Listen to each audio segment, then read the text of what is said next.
Tu esposo se divorcia de ti, niña inútil, me gritó Natasha, arrojándome los papeles directamente a la cara. Los documentos legales me golpearon como bofetadas antes de caer al suelo de mármol de mi propia casa, esparciéndose a mis pies como hojas muertas. El corazón se me detuvo por completo. Las palabras de esa mujer rubia y perfecta resonaban en mis oídos como campanas funerarias. ¿Qué estás haciendo aquí?, logré susurrar, mirando los papeles de divorcio que llevaban mi nombre. Isabela Moreno de Silva. Natasha sonrió con una crueldad que jamás había visto antes. Sus labios rojos se curvaron como una navaja mientras se arreglaba el costoso abrigo de cachemira que yo jamás podría permitirme. Vine a entregarte un regalo de Ricardo, querida. Aunque claro, una niña como tú probablemente no entiende estos documentos tan complicados. Niña. La palabra me atravesó como una puñalada. Tengo 28 años. Soy una restauradora de arte con maestría. He autenticado obras de millones de pesos. Pero esta mujer me redujo a nada con una sola palabra. ¿Dónde está Ricardo?, pregunté, la voz quebrándoseme. Mis manos temblaban mientras intentaba recoger los papeles del suelo. Tu ex esposo está en el despacho, finalizando los detalles. Pobrecita. ¿De verdad pensaste que un hombre como él se quedaría contigo para siempre? La escuché reírse mientras yo gateaba por el suelo juntando los documentos. Cada página que recogía era como recoger pedazos de mi vida destrozada. Decreto de divorcio, división de bienes, pensión alimenticia. ¿Pensión para mí? Como si fuera una niña desvalida. No entiendo, murmuré, leyendo las fechas. Estos papeles tenían fecha de hace 2 semanas. ¿2 semanas?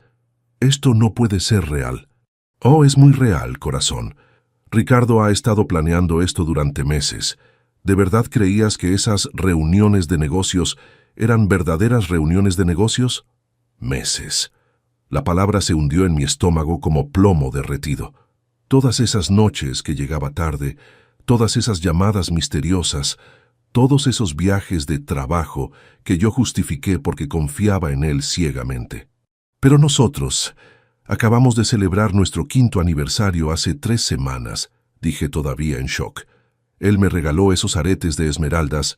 ¿Estos aretes? Natasha se tocó las orejas, donde brillaban exactamente las mismas esmeraldas que Ricardo me había dado. Idénticas, como si hubiera comprado un par para cada una. El mundo se tambaleó a mi alrededor. Me aferré al marco de la puerta para no caer completamente. ¿Cuánto tiempo? ¿Cuánto tiempo llevan juntos? 8 meses, querida. Casi desde que empezaste a trabajar en esa galería insignificante. Ricardo dice que fue un alivio encontrar a una mujer de verdad después de estar atascado con una niñita que juega con pinturas viejas. Una niñita que juega con pinturas viejas. Mi trabajo, mi pasión, mi carrera, reducida a un juego infantil. Las lágrimas comenzaron a quemarme los ojos, pero me negué a llorar frente a esta mujer. ¿Por qué? Fue todo lo que pude preguntar. ¿Por qué me odias tanto si ni siquiera nos conocemos?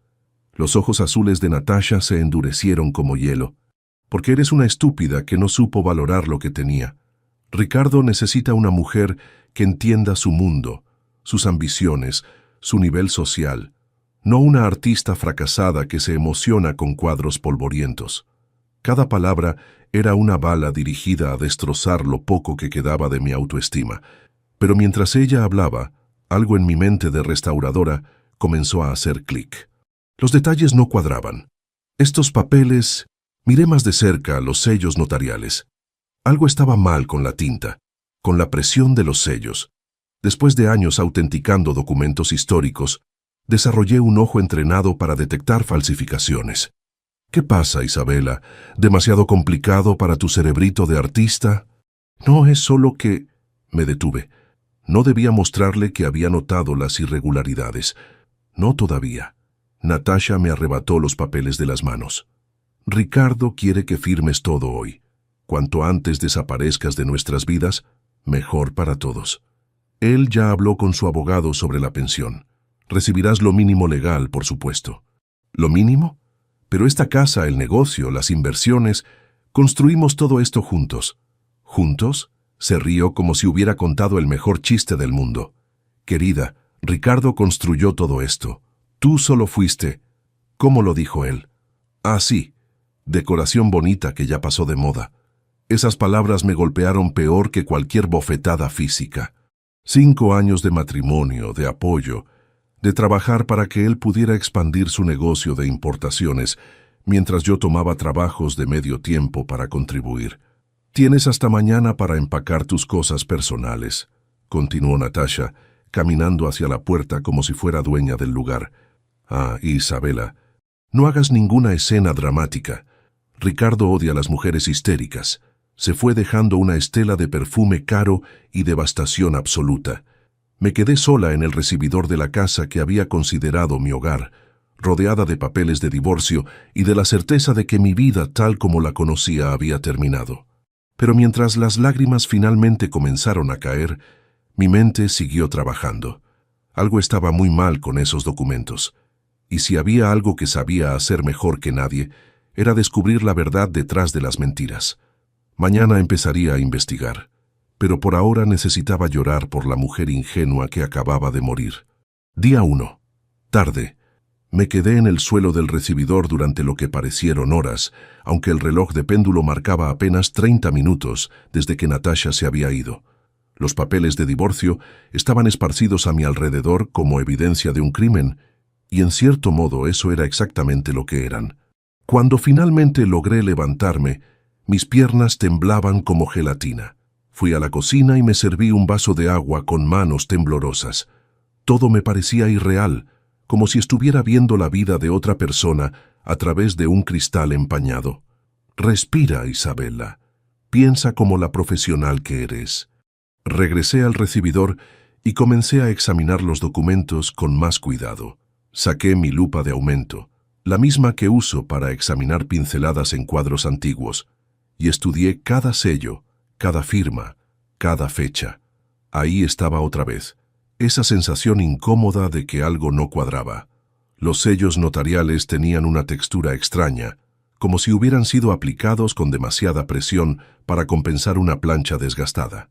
La tinta de algunas firmas parecía demasiado fresca comparada con las fechas que supuestamente tenían 2 semanas de antigüedad. El sonido de llaves en la puerta principal me hizo guardar rápidamente la lupa. Ricardo entró silbando una melodía que no reconocí, como si fuera el día más normal del mundo. «Hola, amor», dijo con esa sonrisa que antes me derretía el corazón y ahora me daba náuseas. «¿Cómo estuvo tu día?» Lo miré fijamente, buscando en sus ojos algún rastro del hombre de quien me había enamorado. Solo encontré frialdad. «Recibí una visita muy interesante hoy», dije, señalando los papeles que había colocado cuidadosamente sobre la mesa del comedor. Ricardo siguió mi mirada, y su expresión no cambió ni un milímetro, como si hubiera estado esperando este momento.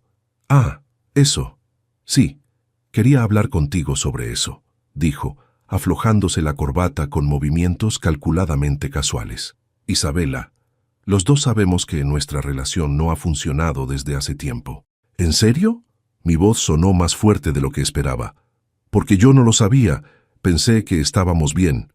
«Ay, corazón», suspiró, y esa condescendencia en su tono me hizo hervir la sangre. «Esa es exactamente la razón por la que esto no puede funcionar. Siempre has vivido en tu pequeño mundo de fantasía, ignorando las señales obvias». «Las señales obvias. ¿Qué señales? ¿Las llamadas que explicaba como trabajo? ¿Los viajes que justificaba con nuevos contratos de importación? ¿Qué señales, Ricardo? ¿Cuándo exactamente te comuniqué que nuestro matrimonio estaba en problemas?» Se acercó a mí con esa expresión que ponía cuando pensaba que yo estaba siendo irracional. La misma que había usado cuando cuestioné por qué llegaba tan tarde, o cuando pregunté sobre los cargos extraños en nuestras tarjetas de crédito. «Isabela, amor, hemos tenido esta conversación muchas veces. Tu memoria ha estado, bueno, preocupante últimamente». Puso su mano en mi hombro con falsa compasión. «Recuerda la semana pasada, cuando insistías que habíamos quedado de cenar en casa, y yo tenía esa reunión importante que habíamos discutido». «Eso no...» comencé, pero me detuve. ¿Lo habíamos discutido? De repente, ya no estaba segura. O cuando olvidaste completamente nuestra conversación sobre remodelar la cocina y después me acusaste de tomar decisiones sin consultarte. Mi mente se tambaleó. ¿Habíamos hablado de remodelar? Empezaba a dudar de mis propios recuerdos. Ricardo, yo no recuerdo haber olvidado esas cosas. Lo sé, amor. Por eso creo que es mejor que busques ayuda profesional. El estrés de tu trabajo, esas largas horas estudiando pinturas antiguas bajo esas luces terribles, no puede ser bueno para tu salud mental. Salud mental. Ahí estaba otra vez, reduciendo mi carrera a algo dañino para mí. Mi trabajo está bien. Mi mente está bien, dije firmemente.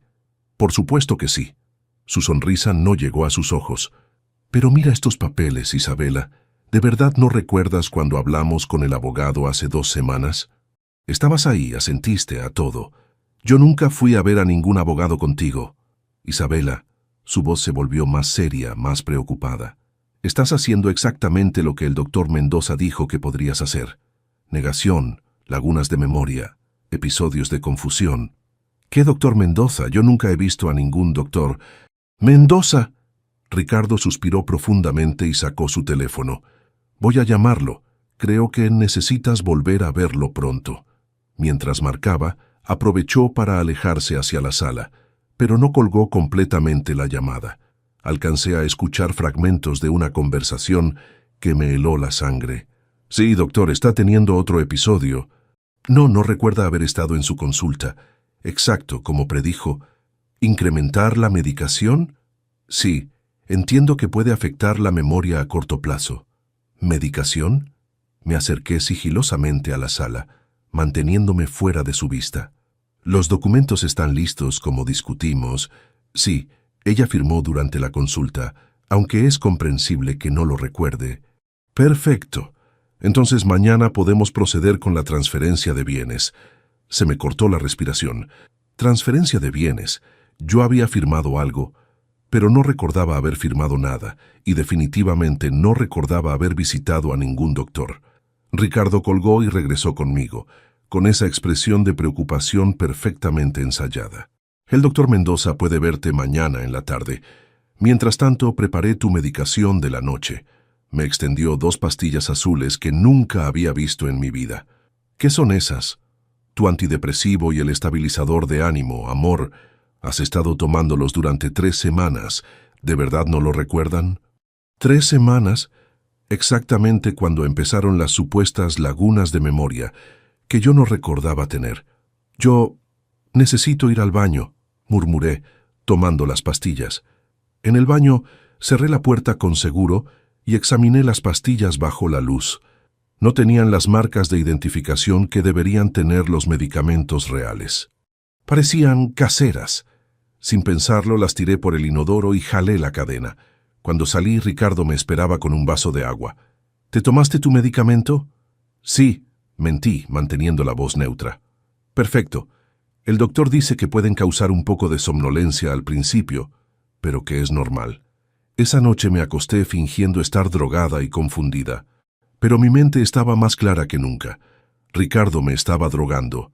Me estaba haciendo creer que tenía problemas de memoria, y de alguna manera yo había firmado documentos durante una visita a un médico que no recordaba, porque nunca había ocurrido. Era una falsificación elaborada, y mañana comenzaría a demostrarlo. Día 2. Mañana. Desperté antes del amanecer con una claridad mental que no había sentido en semanas. Ricardo dormía profundamente a mi lado, roncando ligeramente, ajeno a que su plan de drogarme había fallado. Me levanté sigilosamente y fui a mi estudio. Necesitaba documentar todo antes de que él despertara. Saqué mi cuaderno de autenticación, el mismo que uso para catalogar obras de arte, y comencé a escribir cada detalle de los últimos días con la precisión de una investigadora forense. Pastillas sin identificación farmacéutica, doctor inexistente, documentos con sellos sospechosos, fechas que no coinciden, transferencia de bienes mencionada en llamada telefónica. Mi teléfono sonó. Era Elena Vázquez, mi amiga contadora forense que trabajaba en la fiscalía. Perfecta. Elena, perdón por llamarte tan temprano. Necesito un favor profesional. ¿Todo bien, Isa? Suenas extraña. Puedes investigar discretamente si existe un doctor Mendoza que se especialice en problemas de memoria. Supuestamente tengo citas con él, pero no recuerdo haberlo conocido nunca. Claro. ¿Tienes su número de cédula profesional o dirección? Ahí está el problema. Ricardo dice que fui a verlo, pero no tengo ningún dato. Hubo una pausa. Isa, eso es muy raro. Los doctores siempre dan tarjetas, recibos, algo. ¿Estás segura de que todo está bien en casa? No, admití, nada está bien. Elena, ¿podrías también revisar si hay algún movimiento extraño en las cuentas de la empresa de Ricardo? Importaciones Silva. Eso requiere una orden judicial. No oficialmente. Solo sea un vistazo no oficial. Creo que me está preparando algo muy grave. Dame hasta la tarde. Y Isa, ten cuidado. Después de colgar, escuché que Ricardo se movía en la habitación. Rápidamente guardé mi cuaderno y fingí estar preparando café cuando bajó. «Buenos días, amor», dijo besándome la frente como si nada hubiera pasado. «¿Cómo dormiste? ¿Te sientes más tranquila?» «Sí, mucho mejor», mentí. «Las pastillas realmente me ayudaron». Su sonrisa de satisfacción me dio náuseas. «Perfecto. Tu cita con el doctor Mendoza es a las 3 p.m. Te llevaré yo mismo para asegurarme de que llegues bien. No puedo ir sola, soy una adulta, Ricardo». «Ah, por supuesto que puedes, pero el doctor sugirió que sería mejor si alguien te acompaña, dado tu estado actual, mi estado actual, como si fuera una inválida mental». «Está bien», acepté, aunque cada fibra de mi ser quería rebelarse. Día 2. Tarde. Mientras Ricardo trabajaba en su oficina, aproveché para examinar nuestros estados financieros. Como esposa, tenía acceso a las cuentas principales, aunque nunca había prestado mucha atención a los detalles. Lo que encontré me dejó sin respiración. En los últimos 6 meses, había transferencias masivas a cuentas en las Islas Caimán, montos que coincidían exactamente con las fechas de los viajes de negocios de Ricardo. Pero lo más perturbador eran las facturas falsas, servicios de consultoría que nunca se habían prestado, compras de arte que nunca habían llegado a casa, y mi firma estaba en muchos de estos documentos. Pero yo jamás había autorizado esas transacciones. Fotografié todo con mi teléfono, mi mano temblando mientras documentaba la evidencia de mi propia destrucción financiera. Según estos papeles, yo había autorizado la transferencia de casi toda nuestra fortuna a cuentas extranjeras. Mi teléfono vibró. Elena. Isa, tengo noticias. Primer problema. No existe ningún doctor Mendoza registrado con las especialidades que mencionaste en toda la Ciudad de México. Se me heló la sangre. Segundo problema. Revisé los registros públicos de Importaciones Silva. Hay movimientos muy sospechosos, facturas infladas, servicios fantasma, transferencias a paraísos fiscales. Si esto llega a Hacienda, Ricardo va directo a la cárcel. Y el tercer problema, me pregunté, aunque ya sabía la respuesta.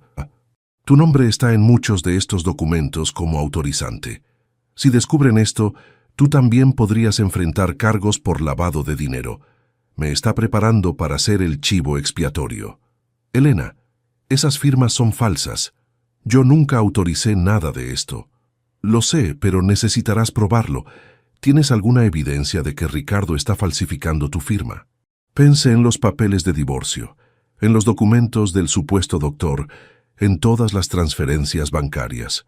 Estoy recopilando evidencia, pero Elena, necesito un favor más. ¿Puedes conseguirme información sobre una mujer llamada Natasha? No sé su apellido, pero es rusa, rubia, unos 30 años. ¿Qué tiene que ver ella? Creo que es más que la amante de Ricardo. Conoce demasiado sobre procedimientos legales y financieros, como si tuviera experiencia en este tipo de fraudes. Investigaré. Pero Isa, si realmente te están preparando para un fraude de esta magnitud, estás en peligro real, no solo financiero.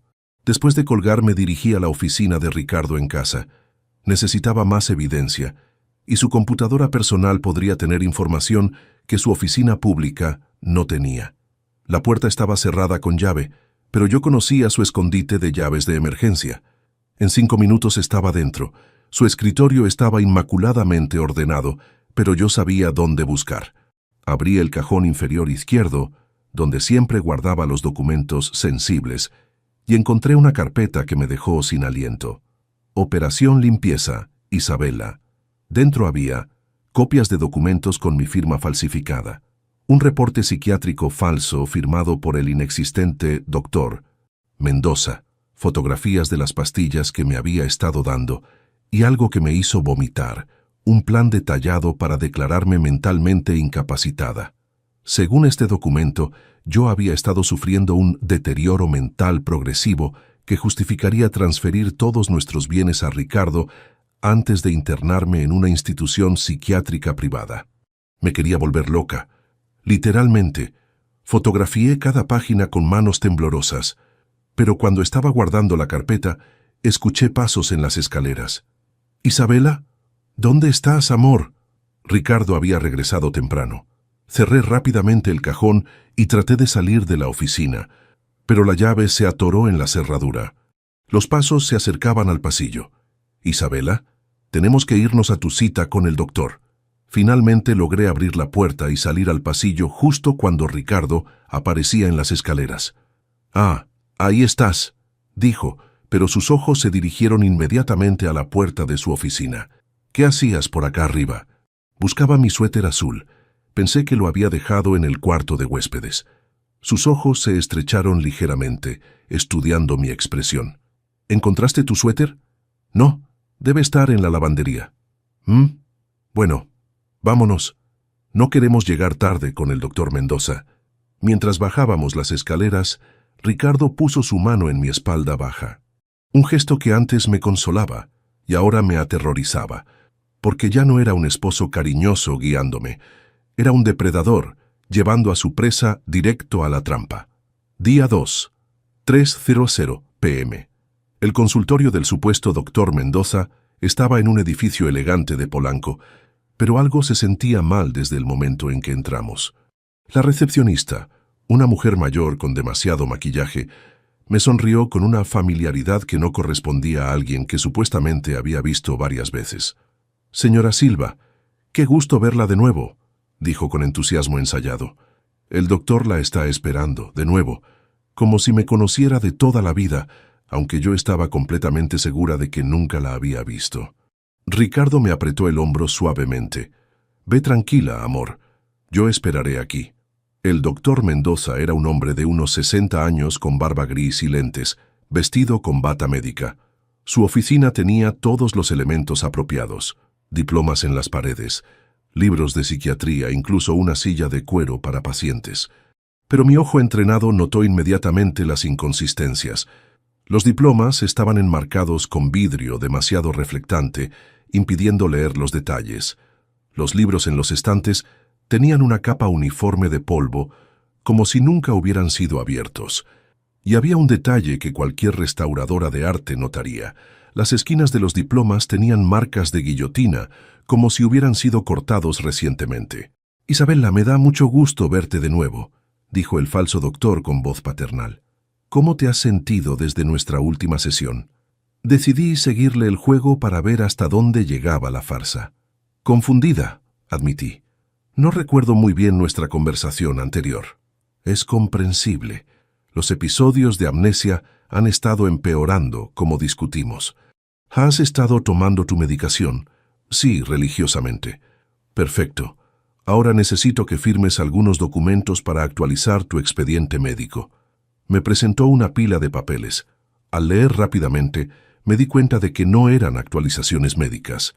Eran autorizaciones para tratamiento psiquiátrico involuntario, transferencias de poder legal y, lo más escalofriante, un documento declarando que yo había solicitado voluntariamente ser internada en una institución mental privada. «Doctor, estos documentos no parecen actualizaciones médicas», dije cuidadosamente. «Son formularios estándar, Isabela.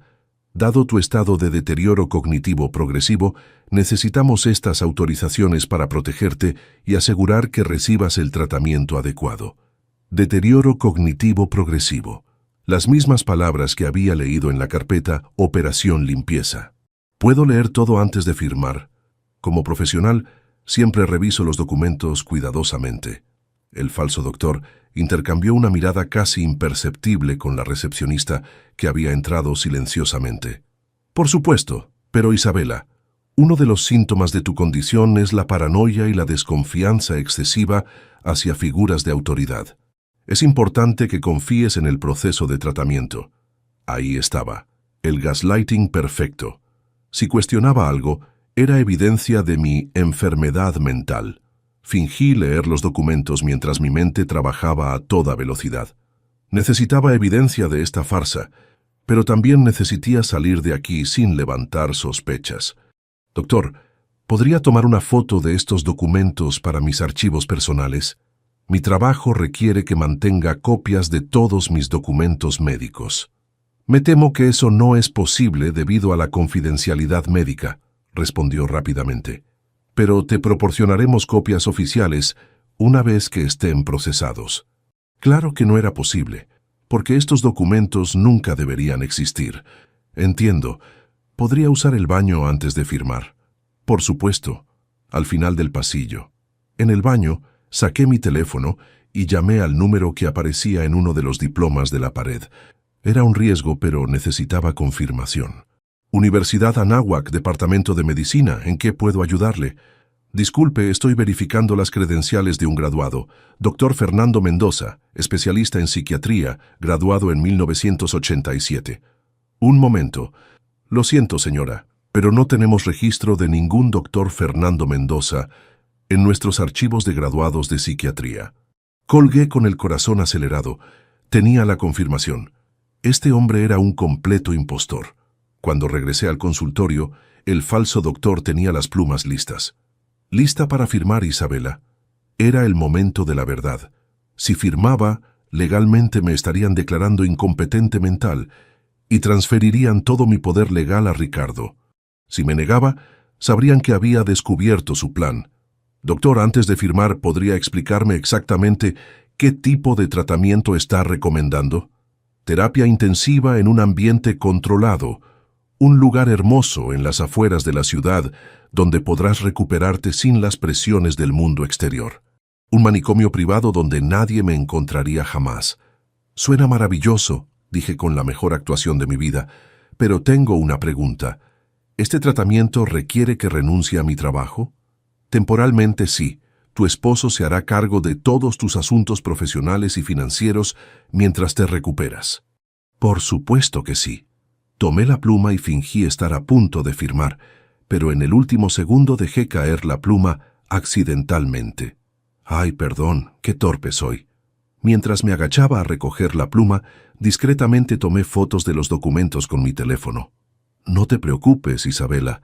Es normal que te sientas nerviosa. Firmé los documentos con mi nombre, pero deliberadamente cambié sutilmente la formación de algunas letras. Como experta en autenticación, sabía que estas firmas podrían ser impugnadas más tarde como falsificaciones por las inconsistencias intencionales. «Excelente», dijo el falso doctor. «El tratamiento comenzará el lunes próximo. Tu esposo tiene todos los detalles». El lunes. Eso me daba 4 días. Cuando salimos del consultorio, Ricardo me preguntó cómo me había ido. «Muy bien», mentí. «El doctor dice que el tratamiento me ayudará mucho». «Me alegra escuchar eso, amor. Sabía que el doctor Mendoza era la persona correcta para ayudarte». Durante el viaje a casa, mantuve una expresión tranquila mientras mi mente trabajaba furiosamente. Tenía 4 días para 1. Recopilar evidencia sólida del fraude. 2. Descubrir la verdadera identidad de Natasha. 3. Encontrar una manera de exponer a Ricardo sin terminar en una institución mental. 4. Proteger mis bienes y mi libertad. Por primera vez desde que todo esto comenzó, no me sentía como una víctima. Me sentía como lo que realmente era, una investigadora profesional con las habilidades necesarias para descubrir la verdad. Día 2, noche. Esa noche, mientras Ricardo dormía profundamente, pensando que me había drogado con las pastillas falsas, me senté en mi estudio con todos los documentos que había fotografiado. Era hora de usar cada técnica de autenticación que había aprendido en mis 10 años de carrera. Análisis de tinta, comparación de firmas, verificación de sellos investigación de procedencia. Ricardo y sus cómplices habían cometido un error fatal. Pensaron que estaban lidiando con una niña inútil que jugaba con pinturas viejas. No tenían idea de que estaban enfrentándose a una experta forense con acceso a las mejores herramientas de investigación del país. Que comenzara el juego. Día 3. Madrugada. A las 4:00 am, mi estudio parecía la oficina de un detective. Había extendido todos los documentos falsificados sobre mi mesa de trabajo, junto con mis herramientas de autenticación, lupas, luces UV, comparadores de firmas y mi espectrómetro portátil. Cada documento contaba una historia.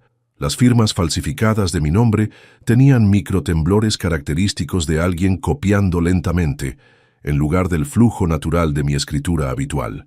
Los sellos notariales habían sido aplicados con demasiada presión, dejando marcas irregulares en el papel. Y bajo luz ultravioleta pude ver que varias tintas eran demasiado nuevas para las fechas que supuestamente tenían. Mi teléfono vibró. Elena, respondiendo mis mensajes de medianoche. Isa, conseguí información sobre tu amiga rusa. Te va a impactar. Dime todo. Natasha Volkova, 32 años, ciudadana rusa con historial en 3 países. Aquí viene lo bueno. No es solo una modelo fracasada.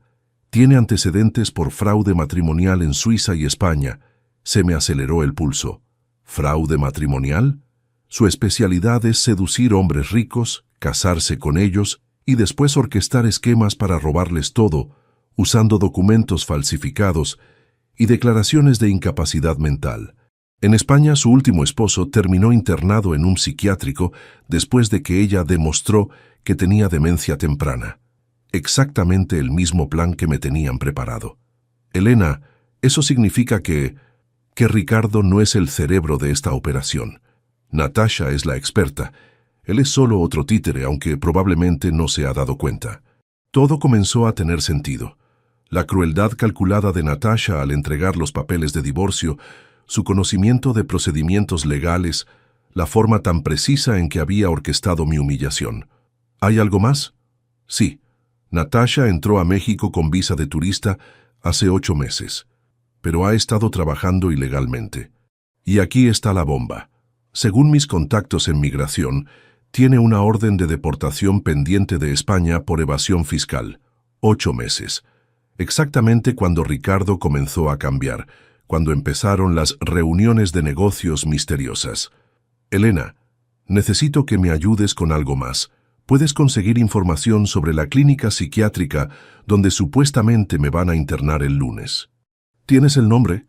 Revisé los documentos del falso doctor. Instituto de Salud Mental Santa Teresa, en las afueras de la ciudad. Investigaré. Pero Isa, si realmente planean internarte el lunes, necesitamos actuar rápido. Una vez que estés dentro de una institución privada, con documentos que aparentemente firmaste voluntariamente, sacarte será casi imposible. Después de colgar, continué mi análisis forense. Había algo que me molestaba sobre los documentos financieros. Las transferencias a las Islas Caimán seguían un patrón muy específico. Siempre se hacían los viernes por la tarde, después del horario bancario, y siempre por montos justo por debajo del límite, que requería notificación automática a las autoridades fiscales. Esto no era obra de un amateur. Día 3. Mañana Ricardo se levantó de excelente humor, silbando mientras se preparaba para ir a la oficina. «Buenos días, amor. ¿Cómo dormiste?» «Muy bien, las pastillas realmente me ayudan», mentí mientras le servía café. «Perfecto. Hoy tengo varias reuniones importantes, así que llegaré tarde. ¿Por qué no aprovechas para relajarte? Solo faltan 4 días para que comiences tu tratamiento. 4 días para que me encerraran para siempre. Suena perfecto. Creo que visitaré a mi hermana Sofía». Se tensó ligeramente. «¿Tu hermana?» Pensé que habíamos acordado que era mejor limitar las visitas familiares mientras tu salud mental se estabiliza. ¿Cuándo habíamos acordado eso? Pero Ricardo, es mi hermana. Solo quiero despedirme antes del tratamiento. Por supuesto, amor. Solo ten cuidado de no preocuparla innecesariamente con tus episodios. Mis episodios. Como si fuera una loca de verdad. En cuanto Ricardo se fue, llamé a mi hermana Sofía, que vivía en Guadalajara. Isa, qué sorpresa, ¿cómo estás? Sofía, necesito que me hagas un favor muy importante y que no le digas a nadie. ¿Puedes venir a la Ciudad de México hoy mismo? ¿Está todo bien? Suenas extraña. No, nada está bien. Ricardo me está preparando una trampa horrible y necesito tu ayuda para documentar que mi salud mental está perfectamente normal. ¿Qué? Isa, ¿de qué estás hablando? Le conté todo. Las pastillas falsas, el doctor impostor, el plan para internarme, el fraude financiero. Al principio pensó que estaba delirando, pero cuando le envié fotos de toda la evidencia que había recopilado, cambió completamente de tono. Dios mío, Isa, esto es terrorífico. Salgo en el próximo vuelo. Día 3, tarde. Mientras esperaba a Sofía, decidí hacer algo arriesgado pero necesario: investigar la oficina de importaciones de Ricardo. Como esposa, tenía llaves y acceso legal, pero sabía que sería peligroso si él se enteraba. La oficina estaba en un edificio corporativo en Santa Fe. Usé mi llave y entré por la entrada de empleados para evitar las cámaras principales. El escritorio de Ricardo estaba lleno de documentos que confirmaron mis peores sospechas: facturas falsas por millones de pesos, contratos con empresas fantasma y, lo más perturbador, un plan detallado para transferir todos los bienes de la empresa a una cuenta en las Islas Caimán el mismo día que yo fuera internada. Pero lo que encontré en su computadora me dejó helada. Había una carpeta llamada Otras Esposas que contenía fotografías e información de al menos 6 mujeres diferentes. Todas habían sido declaradas mentalmente incompetentes después de casarse con hombres ricos.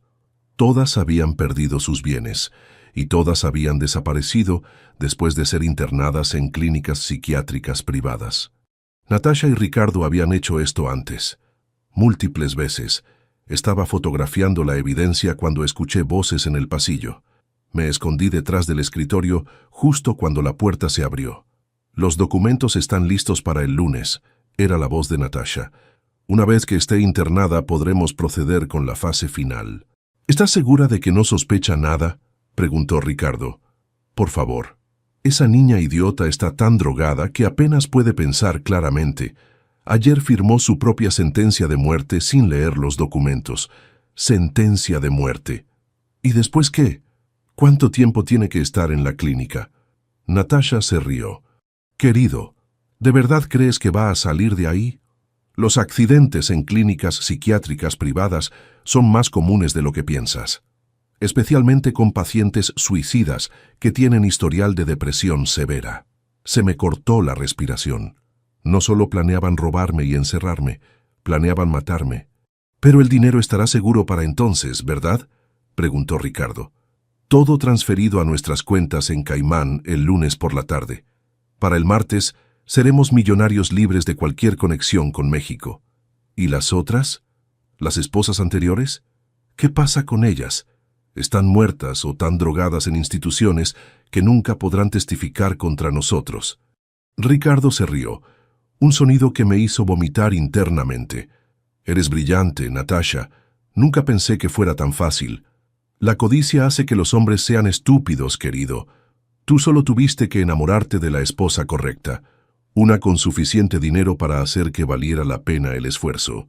Esperé hasta que sus voces se alejaron por el pasillo antes de salir de mi escondite. Mis manos temblaban mientras terminaba de fotografiar los documentos.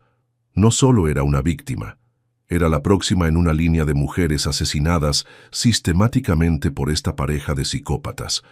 Pero ahora tenía algo que las otras víctimas nunca tuvieron: evidencia completa de toda la operación, habilidades forenses para autenticar esa evidencia y 4 días para planear mi contraataque. Cuando salí de la oficina, ya no era Isabela la esposa traicionada, era Isabela la cazadora, y mis presas acababan de cometer el error fatal de revelar todo su plan. El lunes sería el día de su destrucción, no el mío. Día 3. Noche. Sofía llegó en el último vuelo de Guadalajara, y cuando la vi en el aeropuerto casi me eché a llorar de alivio. Mi hermana menor, abogada especializada en derecho familiar, era exactamente la aliada que necesitaba. «Isa, Tienes cara de no haber dormido en días, me dijo mientras manejaba hacia un hotel. Y déjame decirte que después de revisar toda la evidencia que me enviaste, entiendo por qué. ¿Qué opinas profesionalmente? Opino que Ricardo y su cómplice rusa están cometiendo al menos 8 delitos federales diferentes, pero también opino que están muy cerca de salirse con la suya si no actuamos inmediatamente. Nos instalamos en una suite del Hotel Presidente, lejos de cualquier lugar donde Ricardo pudiera encontrarnos. Sofía extendió todos los documentos sobre la mesa y comenzó a hacer anotaciones legales. Isa, esto es mucho más grande de lo que pensabas. Según estos documentos, han movido más de 50 millones de pesos en los últimos 8 meses. Y mira esto, señaló una hoja. Tienen al menos 3 identidades falsas registradas para diferentes transacciones. ¿Qué significa eso legalmente? Significa que cuando las autoridades los atrapen, van a prisión por décadas. Pero el problema es reunir suficiente evidencia admisible en corte y mantenerlos en el país hasta que puedan ser arrestados. Mi teléfono sonó. Elena. Isa, tengo noticias sobre la clínica. Instituto de Salud Mental Santa Teresa no existe. La dirección que diste corresponde a un almacén abandonado. ¿Qué? Es más, investigué los documentos que fotografiaste del falso doctor. Esa clínica privada, donde supuestamente te van a internar, es en realidad una casa en las afueras de la ciudad, comprada hace 3 meses por una empresa fantasma registrada en las Islas Caimán. Sofía me quitó el teléfono. Elena, soy Sofía, la hermana de Isabella. ¿Puedes conseguir apoyo oficial para esto? Necesitamos protección policial y una investigación formal. Es complicado. Técnicamente, Isabella firmó documentos voluntarios para el internamiento. Sin evidencia más sólida, la policía no puede actuar preventivamente. ¿Qué tipo de evidencia necesitan? Una confesión grabada o evidencia directa del plan de asesinato. Los documentos financieros son suficientes para una investigación de lavado de dinero, pero eso puede tomar semanas. No tenía semanas, tenía 3 días. Día 4, madrugada. Sofía y yo trabajamos toda la noche organizando la evidencia y desarrollando un plan. Como abogada, ella sabía exactamente qué necesitábamos para hacer que Ricardo y Natasha fueran arrestados inmediatamente. Necesitamos grabarlos admitiendo el plan de asesinato, dijo Sofía. Es la única manera de conseguir órdenes de arresto inmediatas. ¿Cómo? No van a confesar solo porque se los pida amablemente. Tienes que hacer que piensen que has perdido completamente la razón, que las drogas finalmente te afectaron tanto que estás delirando. Si creen que ya no eres una amenaza, podrían hablar más libremente. Era arriesgado, pero era nuestro mejor plan. Día 4. Mañana regresé a casa actuando como si hubiera pasado la noche llorando y confundida. Me puse ropa arrugada, me despeñé el cabello y practiqué una expresión de total derrota. Ricardo estaba desayunando cuando entré. Isabella, ¿dónde estuviste anoche? Llegué y no estabas aquí. No lo recuerdo muy bien, dije con voz quebrada. Creo que fui a caminar. Todo está tan confuso últimamente. Su expresión cambió a una de satisfacción apenas contenida. Amor, eso es exactamente de lo que hablaba el doctor Mendoza. Los episodios de amnesia están empeorando. Lo sé, tienes razón. Necesito ayuda. Me dejé caer en una silla, fingiendo estar al borde del colapso. Maybe el tratamiento. Tal vez internarse sea lo mejor. Ricardo casi no pudo ocultar su alegría. Me alegra escucharte decir eso. De hecho, hablé con el doctor ayer. Cree que sería mejor adelantar el tratamiento. ¿Qué te parece si vamos hoy en lugar de esperar hasta el lunes? Mierda. Estaban adelantando el plan. ¿Hoy? Pero yo pensé que tendría más tiempo para prepararme. Amor, en tu estado actual esperar solo empeorará las cosas. Natasha está viniendo para ayudarnos con los preparativos. Como si la hubiera invocado, escuché la llave de la puerta principal. Natasha entró como si fuera dueña de la casa. Buenos días, Isabella, dijo con falsa compasión. Ricardo me contó sobre tu episodio de anoche. Pobrecita. Natasha viene con nosotros para asegurarse de que todo vaya bien, explicó Ricardo.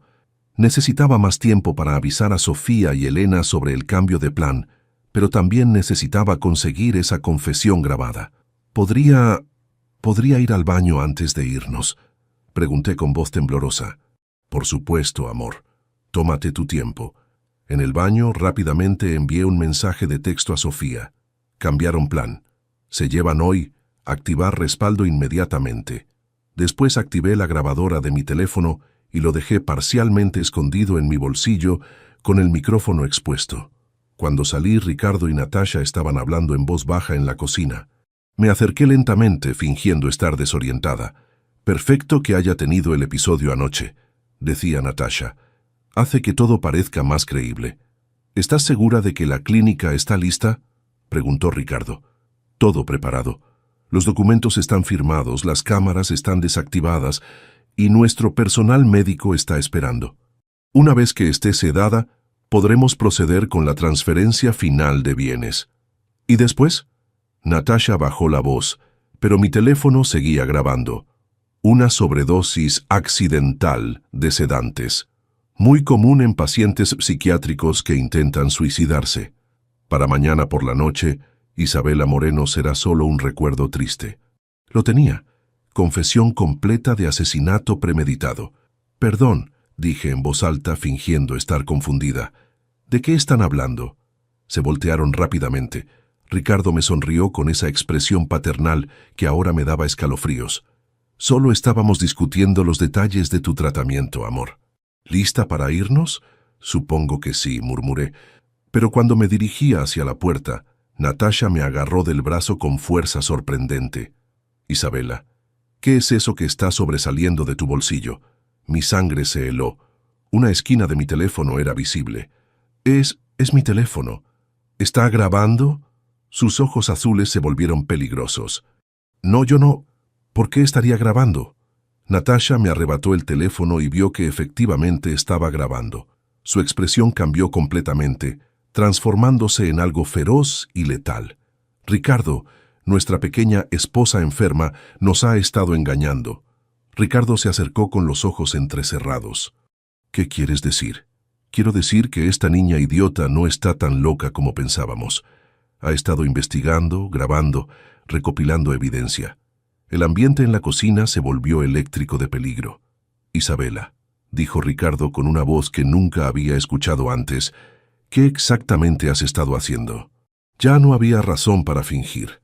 Mi cobertura estaba quemada y ahora estaba en peligro inmediato, lo que cualquier persona cuerda haría cuando descubre que su esposo y su amante planean asesinarla por dinero. Natasha se rió, pero era un sonido sin humor. Bueno, resulta que nuestra pequeña restauradora de arte es más inteligente de lo que pensamos. ¿Qué más has descubierto, Isabela? Todo. Las otras esposas que asesinaron, los documentos falsificados, las cuentas en las Islas Caimán, la clínica falsa. Todo. Ricardo y Natasha intercambiaron una mirada.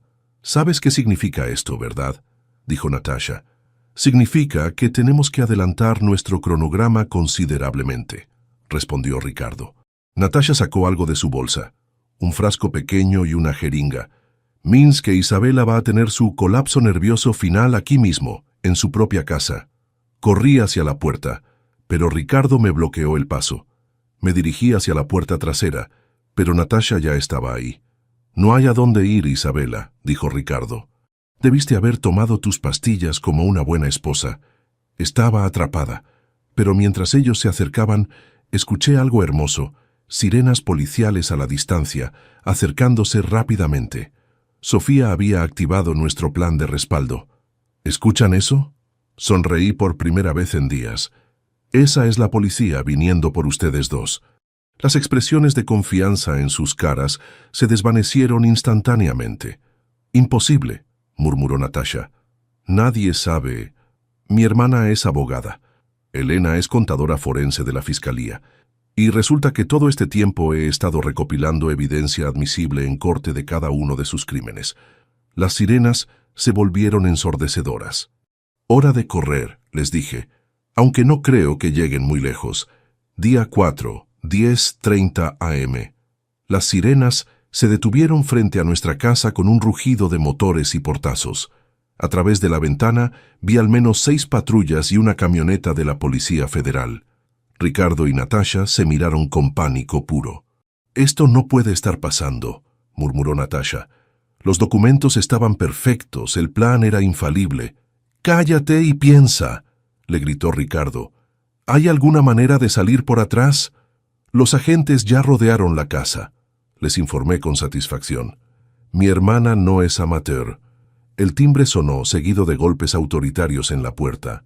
«Policía Federal, abran inmediatamente». Natasha agarró el frasco de sedantes y la jeringa. «Si vamos a caer, ella viene con nosotros», dijo, acercándose a mí con ojos salvajes. Pero Ricardo la detuvo. «No seas estúpida. Si la lastimas ahora, con la policía aquí, será asesinato en primer grado. Al menos con los cargos actuales podemos negociar». Los golpes en la puerta se intensificaron. «Tienen 10 segundos antes de que derribemos la puerta. Isabela», dijo Ricardo con su voz más persuasiva, «todavía podemos arreglar esto. Diles que fue un malentendido, que estás confundida por la medicación». «¿En serio?», me reí.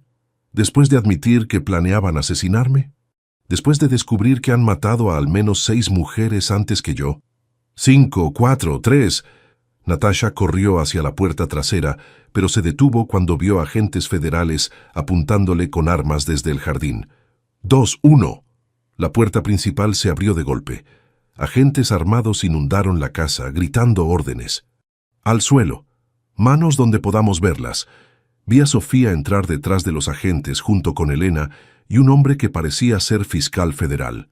«Esa es mi hermana», gritó Sofía señalándome. «Ella es la víctima». Un agente se acercó a mí. «¿Señora Isabela Moreno?» «Sí, soy yo. ¿Está herida? ¿Necesita atención médica?» «Estoy bien». Pero ellos, señalé a Ricardo y Natasha que estaban siendo esposados, acababan de admitir que planeaban matarme hoy. El fiscal se acercó. «Soy el fiscal federal Ramírez».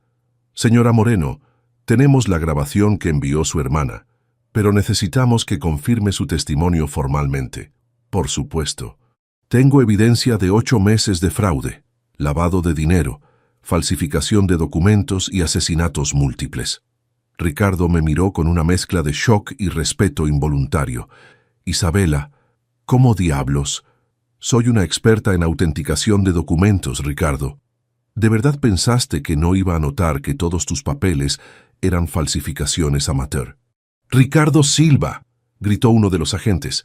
«Está arrestado por lavado de dinero, fraude, falsificación de documentos y conspiración para cometer asesinato». «Natasha Volkova», gritó otro agente. «Está arrestada por los mismos cargos, más violación de visa y múltiples homicidios en otros países». Mientras los esposaban, Natasha me miró con odio puro. «Esto no termina aquí, niña estúpida. Tenemos abogados, tenemos dinero». «Tenían dinero», la corregí. «Pero resulta que las transferencias que hicieron a las Islas Caimán nunca se completaron. Las cuentas fueron congeladas esta mañana por solicitud de Interpol». Su cara se desplomó. «Imposible. Elena tiene contactos en la unidad de inteligencia financiera. Todas sus cuentas, tanto domésticas como internacionales, han sido congeladas por orden judicial». Ricardo parecía estar en shock. «Isabela, tú no eres así. Tú eras una niña inútil que juega con pinturas viejas». Terminé su frase. «No, Ricardo. Soy una profesional que sabe exactamente cómo investigar, documentar y exponer fraudes. Ustedes eligieron a la víctima equivocada». Mientras los agentes los llevaban hacia las patrullas, el fiscal Ramírez se acercó a mí. «Señora Moreno, la evidencia que recopiló es extraordinaria. Es posible que hayamos podido resolver al menos 6 casos de homicidio que estaban archivados como suicidios o muertes accidentales. ¿Qué pasa ahora? Ahora procesamos la evidencia formalmente, pero basándome en lo que hemos visto, Ricardo Silva y Natasha Volkova van a pasar el resto de sus vidas en prisión». Día 4. Tarde. Horas después estaba en la oficina de la Fiscalía dando mi testimonio oficial. Sofía estaba a mi lado como mi representante legal, y Elena ayudaba a explicar los aspectos técnicos del lavado de dinero. «Señora Moreno», dijo el fiscal Ramírez, ¿está segura de que quiere proceder con todos los cargos? El proceso legal puede ser largo y difícil. Completamente segura. Pero tengo una pregunta. ¿Qué pasa con las otras víctimas? ¿Las mujeres que asesinaron antes? Sus casos serán reabiertos como investigaciones de homicidio. Gracias a su evidencia, finalmente podremos darles justicia a sus familias. Sofía apretó mi mano. Isa, lo que hiciste fue increíble. No solo te salvaste a ti misma, sino que salvaste a futuras víctimas y obtuviste justicia para las mujeres que ya no pueden hablar por sí mismas. Día 4. Noche. Regresé a casa, mi casa ahora, ya que todos los bienes de Ricardo habían sido congelados y yo era la heredera legal, sintiendo algo que no había sentido en meses: paz. Pero cuando abrí la puerta, encontré una sorpresa. La casa había sido registrada por la policía, por supuesto, pero también había alguien esperándome en la sala. Elena estaba ahí con una botella de champán y una sonrisa enorme. «Isabela, tengo noticias increíbles. ¿Qué pasó?» Recibimos información de las autoridades suizas y españolas. Resulta que Natasha y Ricardo no solo robaron de ti y de las otras víctimas mexicanas, han estado haciendo esto por toda Europa durante 5 años. Y el total de dinero recuperado asciende a más de 200 millones de euros. Como víctima y como la persona que proporcionó la evidencia clave, vas a recibir una compensación sustancial más allá de recuperar tus propios bienes. Me senté pesadamente en el sofá. Elena, yo solo quería mi vida de vuelta. Nunca pensé en el dinero. Lo sé, pero Isabela, ahora tienes los recursos para hacer lo que quieras con tu vida. Y más importante, tienes la satisfacción de saber que estos monstruos nunca lastimarán a nadie más. Esa noche, por primera vez en meses, dormí profundamente. Sin pastillas falsas, sin pesadillas, sin miedo. Cuando desperté ya no era la misma mujer que había sido humillada, con papeles de divorcio arrojados a la cara. Era alguien completamente nuevo, alguien más fuerte, más inteligente y definitivamente más peligrosa para cualquiera que pensara que podía aprovecharse de mí. Pero la historia aún no había terminado. Faltaba el capítulo final: construir mi nueva vida sobre las cenizas de su destrucción. 2. Día 5. Mañana. Desperté en mi propia cama, en mi propia casa, sin el sonido de llaves falsas o voces conspiradoras. El silencio era glorioso, pero mi tranquilidad se vio interrumpida por el timbre del teléfono. «Isabela, soy el fiscal Ramírez. Necesitamos hablar urgentemente». «¿Qué pasó? ¿Se escaparon?» «No, siguen en prisión sin fianza». Pero surgió una complicación. Los abogados de Ricardo y Natasha presentaron una moción alegando que toda la evidencia fue obtenida ilegalmente. Se me heló la sangre. ¿Qué significa eso?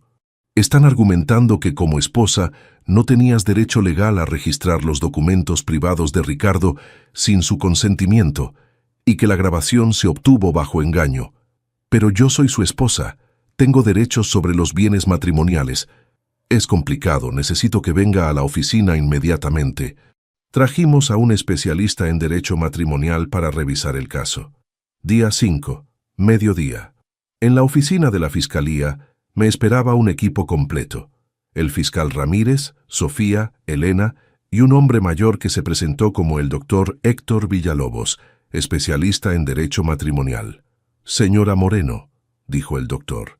«Villalobos, revisé toda la evidencia que recopiló. Profesionalmente es trabajo excelente, pero legalmente tenemos algunos desafíos». «¿Qué tipo de desafíos?» «Los abogados de la defensa están argumentando que usted violó la privacidad de su esposo al acceder a sus documentos comerciales privados sin consentimiento. En México, aunque los bienes matrimoniales son compartidos, los documentos comerciales mantienen cierta protección». Sofía se inclinó hacia adelante. «Pero ella estaba investigando crímenes contra ella misma. Eso debe tener alguna protección legal». «Sí, pero necesitamos demostrar que tenía razón legítima para sospechar. Los abogados están pintando esto como una esposa celosa y paranoia que ilegalmente espió a su marido». «¿Paranoia?», me levanté furiosa. «Me estaban drogando, planeaban asesinarme». «Lo sabemos», dijo el fiscal Ramírez calmadamente, «pero necesitamos evidencia que sea admisible en corte. La grabación donde confiesan el asesinato podría ser descartada si el juez determina que fue obtenida ilegalmente». Elena intervino. ¿Qué hay de la evidencia financiera? Los registros bancarios son públicos para los cónyuges. Esa evidencia es sólida, admitió el doctor Villalobos. Podemos procesar por lavado de dinero y fraude fiscal, pero los cargos de intento de asesinato podrían ser más difíciles de sostener sin la grabación. Me senté sintiendo como si el suelo se moviera bajo mis pies. ¿Están diciendo que podrían salir libres? No libres, explicó el fiscal, pero podrían recibir sentencias mucho menores. Y en el caso de Natasha, podría ser deportada en lugar de enfrentar cargos de asesinato. No, esto no podía estar pasando. ¿Qué necesitan para que la evidencia sea admisible? Necesitamos demostrar que usted tenía razón legal para investigar, o encontrar evidencia adicional que corrobore los crímenes por métodos completamente legales. Sofía y yo nos miramos. ¿Qué hay de las otras víctimas?, pregunté. Las mujeres que asesinaron antes. ¿Sus casos podrían proporcionar evidencia adicional? Estamos investigando, pero esos casos son de otros países. Llevará tiempo obtener la cooperación internacional necesaria, tiempo que permitiría que sus abogados encontraran más formas de sabotear el caso. Día 5, tarde. Regresé a casa sintiéndome derrotada por primera vez desde que todo había comenzado. Había reunido evidencia perfecta, había expuesto sus crímenes, había arriesgado mi vida, y ahora podrían escapar por tecnicismos legales. Estaba sentada en mi estudio, mirando todas las fotografías y documentos que había recopilado, cuando algo me llamó la atención.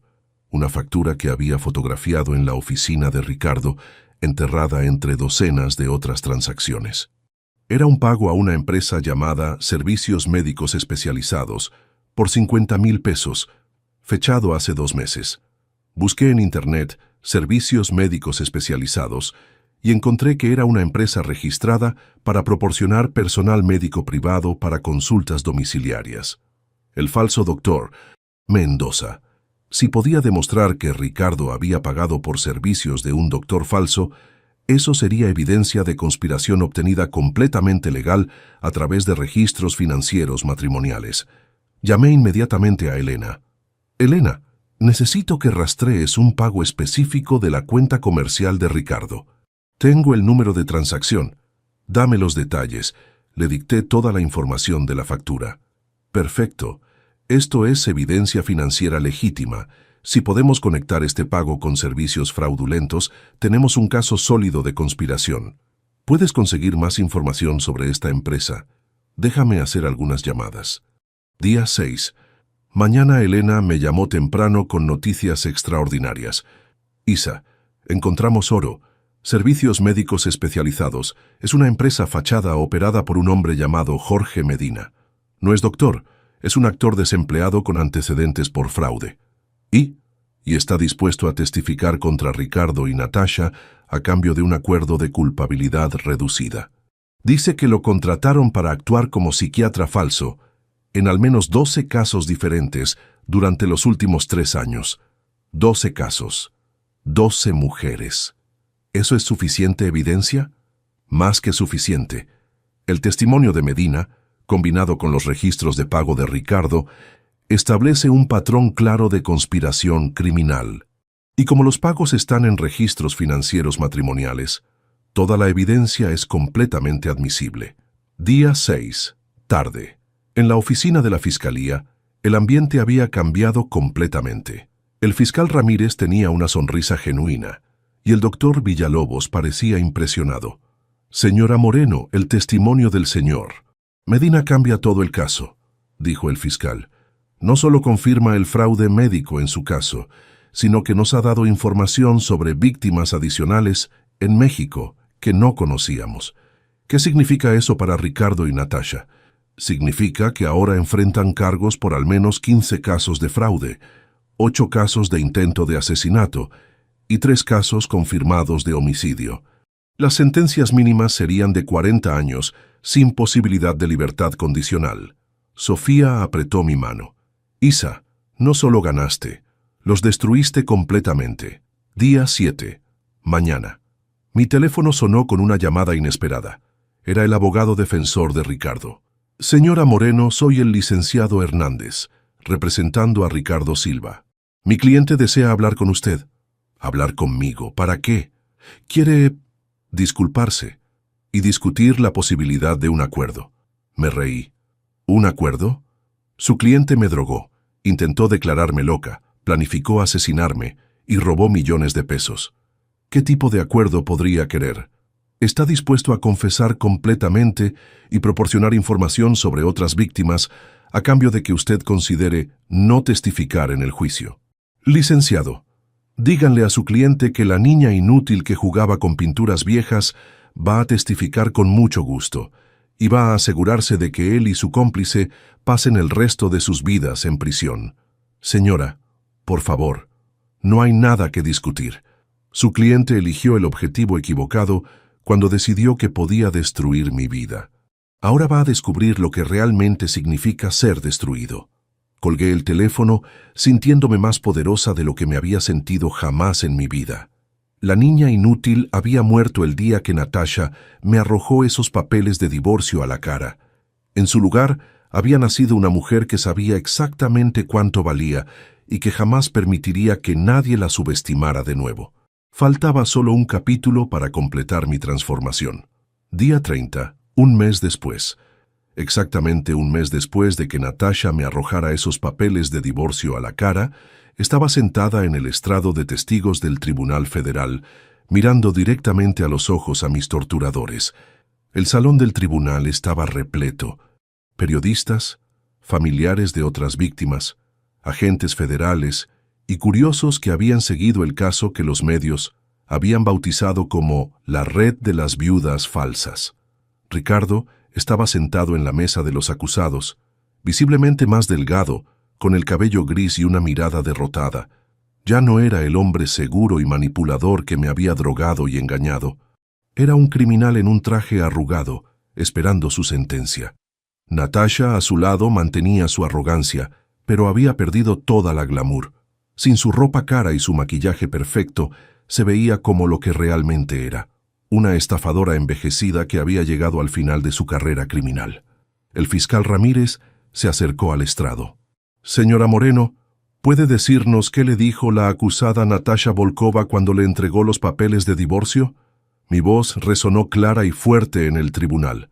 Me gritó: «Tu esposo se divorcia de ti, niña inútil», y después me arrojó los papeles en la cara, diciéndome que era demasiado estúpida para entender documentos tan complicados.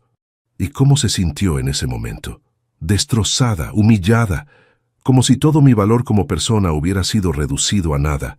Hice una pausa y miré directamente a Natasha.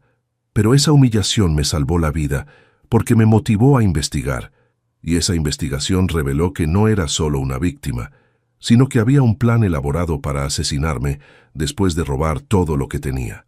El abogado defensor de Ricardo trató de deshacer mi testimonio durante el contrainterrogatorio, pero cada pregunta que hacía solo servía para que yo mostrara más evidencia de su culpabilidad.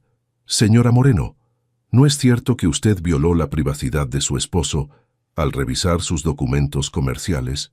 Estaba investigando por qué me estaban drogando con pastillas falsas y por qué había un doctor inexistente falsificando reportes psiquiátricos con mi nombre», respondí firmemente. Como esposa y como víctima, tenía todo el derecho de proteger mi vida y mi cordura. ¿Y no considera que tal vez malinterpretó las acciones de mi cliente? Malinterpreté el plan detallado que encontré en su escritorio titulado Operación Limpieza, Isabela. Malinterpreté la grabación donde él y su cómplice admitieron que planeaban asesinarme con una sobredosis accidental. El abogado no tuvo respuesta. Cuando terminé mi testimonio, caminé de regreso a mi asiento sintiendo que había cerrado un capítulo importante de mi vida. Ya no era la mujer quebrada que había llorado sobre esos papeles de divorcio. Era alguien completamente nuevo. Día 30. Tarde del veredicto. En el caso del Estado versus Ricardo Silva y Natasha Volkova, anunció el juez, por los cargos de lavado de dinero, fraude, falsificación de documentos, conspiración criminal e intento de asesinato múltiple, el jurado encuentra a ambos acusados culpables en todos los cargos. El martillazo del juez resonó como música en mis oídos. Ricardo Silva es sentenciado a 45 años de prisión sin posibilidad de libertad condicional. Natasha Volkova es sentenciada a cadena perpetua sin posibilidad de libertad condicional y después de cumplir su sentencia en México, será extraditada a España para enfrentar cargos adicionales de homicidio. Cadena perpetua. Miré a Natasha cuando escuchó su sentencia. Por primera vez desde que la conocí, su máscara de superioridad se desplomó completamente. Se veía pequeña, asustada, derrotada. Ricardo simplemente puso su cabeza entre las manos. Mientras los agentes los esposaban para llevarlos de regreso a prisión, Natasha me miró una última vez. «Esto no debería haber terminado así», murmuró. «Tienes razón», le respondí. «Debería haber terminado conmigo muerta y ustedes ricos». Pero subestimaron a la niña inútil que juega con pinturas viejas. Fue la última vez que la vi. Día 30. Noche. Esa noche Sofía, Elena y yo celebramos en el restaurante más caro de Polanco. Habíamos pasado de investigar un intento de asesinato a cerrar una red criminal internacional que había operado durante años. «Isa», dijo Sofía levantando su copa, «no solo te salvaste a ti misma, salvaste a docenas de mujeres futuras y diste justicia a las que ya no podían hablar por sí mismas. Y ahora eres multimillonaria», agregó Elena con una sonrisa. «La compensación del gobierno, más los bienes recuperados, más la recompensa de Interpol, tienes suficiente dinero para hacer lo que quieras el resto de tu vida». Era cierto. Entre la compensación por daños, la recuperación de los bienes robados y las recompensas internacionales por ayudar a resolver múltiples casos de homicidio, tenía más dinero del que jamás había soñado. Pero lo más importante era algo que el dinero no podía comprar. Sabía exactamente quién era y de qué era capaz. 3 meses después abrí las puertas de Moreno Autenticación Forense en una oficina elegante en Santa Fe. Mi nueva empresa se especializaba en detectar fraudes documentales y ayudar a víctimas de estafas matrimoniales. El día de la inauguración llegó una entrega especial, una carta enviada desde la prisión federal. Era de Ricardo. «Isabela, sé que probablemente no quieras leer esto, pero necesito que sepas que nunca quise que las cosas llegaran tan lejos. Natasha me convenció de que sería fácil, que tú nunca te darías cuenta. No sabía sobre los asesinatos hasta que fue demasiado tarde. No espero tu perdón, pero quería que supieras que siempre admiré tu inteligencia, incluso cuando la subestimé. Mereces toda la felicidad del mundo. Ricardo». Leí la carta una vez y después la quemé en el incinerador de documentos de mi oficina. No porque odiara a Ricardo, sorprendentemente ya no sentía nada hacia él, sino porque esa parte de mi vida había terminado completamente. 6 meses después, estaba en mi oficina revisando el caso de una mujer cuyo esposo había falsificado documentos para robar su herencia familiar, cuando mi asistente me avisó que tenía una visitante. Era una mujer joven, de unos 25 años, con ojos rojos de llorar y papeles de divorcio en las manos. «Señora Moreno, me llamo Carmen Jiménez. Leí sobre su caso en las noticias. Creo que mi esposo me está haciendo algo similar a lo que le hicieron a usted». Me levanté de mi escritorio y la guié a la silla frente a mí. «Cuénteme todo, Carmen. Y no se preocupe. Si su esposo está cometiendo fraude, vamos a atraparlo». Mientras Carmen me contaba su historia, pastillas misteriosas, lagunas de memoria, documentos extraños, sentí esa familiar llama de justicia encenderse en mi pecho. La niña inútil que había sido humillada con papeles arrojados a la cara estaba muerta para siempre. En su lugar había nacido una mujer que dedicaba su vida a asegurarse de que ninguna otra mujer sufriera lo que yo había sufrido. Y cada vez que ayudaba a una víctima a recuperar su vida, cada vez que exponía a un estafador, cada vez que veía a un criminal siendo arrestado gracias a mi trabajo, recordaba las palabras que Natasha me había gritado. «Tu esposo se divorcia de ti, niña inútil». Pero la niña inútil había resultado ser mucho más peligrosa de lo que jamás imaginaron. Y esa era mi venganza perfecta, convertir su mayor humillación en mi mayor fortaleza. 1 año después, Isabela Moreno ya no existía como la mujer tímida que había confiado ciegamente en su esposo. En su lugar estaba Isabela Moreno, la experta forense más respetada de México en casos de fraude matrimonial, directora de una empresa que había ayudado a recuperar más de 100 millones de pesos en bienes robados y había enviado a 27 estafadores a prisión. Su historia se había convertido en leyenda en los círculos legales.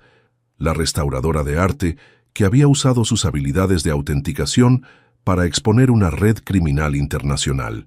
Pero más que el éxito profesional o la riqueza recuperada, Isabela había ganado algo invaluable: la certeza absoluta de su propio valor y la seguridad de que jamás permitiría que nadie la subestimara de nuevo. Cada mañana, al llegar a su oficina, pasaba frente a un marco en la pared. No contenía un diploma o un premio, sino una fotografía de esos papeles de divorcio que Natasha le había arrojado a la cara. Un recordatorio diario de que las humillaciones más grandes pueden convertirse en las transformaciones más poderosas, y que a veces la mejor venganza no es destruir a tus enemigos, sino convertirse en alguien tan extraordinario que su traición se convierte en el catalizador de tu grandeza. ¿Te gustó esta historia de venganza y transformación? Dale me gusta y suscríbete para más historias de mujeres que se negaron a ser víctimas. ¿Cómo calificarías esta historia del 1 al 10? Déjanos tu puntuación en los comentarios.